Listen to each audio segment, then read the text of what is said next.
हर हर महादेव। स्वागत है आप सभी का हमारे YouTube चैनल प्रभु की दुनिया में। कथा शुरू करने से पहले मैं आप सभी को एक ज़रूरी बात बता दूं। जो भी भक्त इस पावन कथा को पूरे मन से सुनता है उसके घर का भंडार कभी खाली नहीं रहता। महादेव की कृपा उस पर स्वतः बरसने लगती है। इसलिए इस कथा को बीच में छोड़े बिना अंत तक अवश्य सुने, क्योंकि जहाँ शिव का स्मरण होता है वहाँ सुख समृद्धि अपने आप चली आती है। तो चलिए अब कथा को शुरू करते हैं। श्री शिवाय नमस्तुभ्यम। सरस्वती अपनी बहू और बेटे के साथ रहती थी। महादेव को गुरु मानकर उनका पूजन किया करती थी। कहीं भी महादेव का चर्चा भजन पूजन होता तो अवश्य जाती, उसे चाहे उस पूजन में बुलाया जाए या ना बुलाया। यह बात सरस्वती की बहू को बिल्कुल पसंद नहीं थी। उसकी सासू माँ बिना बुलाए कहीं भी किसी के घर आंगन में जाए, सरस्वती की बहू सुशीला रोज अपने पति रामू से शिकायत करती। कहती, आपकी माँ दिन भर यहाँ वहाँ घूमती रहती है, जहाँ नहीं बुलाया जाता है वहाँ भी बिना बुलाए चली जाती है। मैं यहाँ दिन भर घर में कामों में उलझी रहती हूँ और वो घूमती रहती है। चाहे मैं अकेले ही घर के कामों में काम करते करते मर जाऊँ, किसी को फिक्र ही नहीं। रामू ने कहा, तुम घर में काम करने के लिए अपनी माँ को बुला लो और मैं अपनी माँ को 4 धाम की यात्रा पर भेज देता हूँ। रोज रोज के कलह से कुछ दिनों के लिए शांति मिलेगा। ऐसा विचार कर वो दोनों सो जाते हैं। कुछ दिन बाद रामू अपनी माँ को लेकर 4 धाम यात्रा पर निकल जाते हैं। माँ को तीर्थ स्थल पर पहुँचा रामू घर लौट आता है। कुछ ही समय घर का वातावरण बदल जाता है। जहाँ धूप अगरबत्ती की खुशबू से भक्तिमय वातावरण था, वहीं सेंट आ गया। जहाँ पूजा पाठ की चर्चा हुआ करती थी, वहीं दूसरों के घरों की शिकायत कलह की चर्चाएं होने लगी। औरों के घरों से मुकाबले होने लगे। खर्च बढ़ गए, साथ में अहम भी।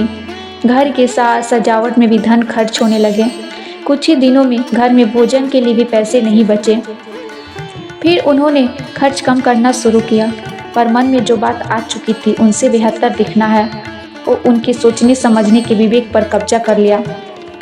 उस गांव के चोर के मन में आया, जरूर इसने कोई खजाना पाया है, तभी अचानक से इसके घर में तरक्की हो रही है। लेकिन ये लोग तो दिखावे में जी रहे थे और उसे अपनी मुकाबला कर रहे थे।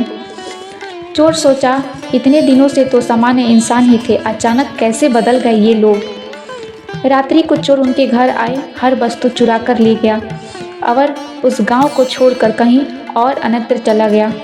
1 वर्ष बाद सरस्वती अपने पुत्र का इंतजार करने लगी। अब पुत्र आकर घर वापस लेकर जाएगा। बहुत दिनों बाद भी जब पुत्र नहीं आया तो वो अकेले ही घर के लिए निकल पड़ी।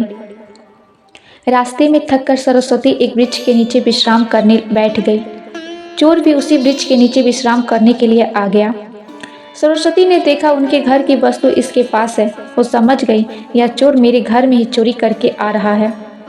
सरस्वती कहा, मैं रोज शिव चर्चा करने या सुनने के बाद में भोजन ग्रहण करती हूँ, क्या आप चर्चा करेंगे या सुनेंगे? चोर ने सोचा, मैंने आज तक कभी कोई पुण्य तो किया नहीं, फिर आज मौका है तो मेरा क्या जाता है, मैं तो यही हूँ। चोर ने कहा, हाँ अवश्य, आप करें कथा, मैं सुन रहा हूँ।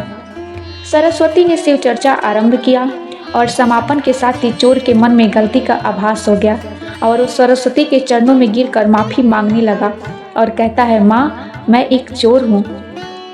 मेरे गाँव में रामू नाम के साहूकार के घर चोरी करके आ रहा हूँ। आपके द्वारा सुनाई चर्चा को सुनकर मेरे मन में यह आया कि मैं गलत हूँ। मैं धन वापस करके महादेव के चरणों में खुद को समर्पित करना चाहता हूँ। सरस्वती ने कहा, तुम मेरे घर चलो, मुझे घर छोड़कर तुम साहूकार के घर चले जाना। चोर और साहूकार जब घर पहुँचे तो देखते हैं बहू बेटा का रो रो कर बुरा हाल है।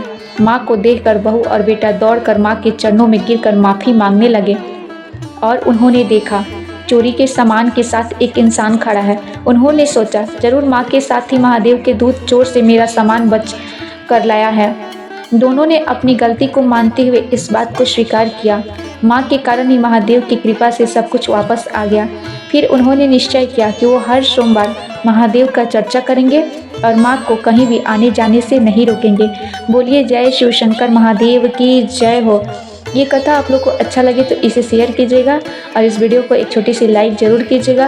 और हाँ, बीच बीच में यदि कोई गलती कोई मिस्टेक हुई होगी तो उसके लिए मैं आप सभी से माफ़ी चाहती हूँ।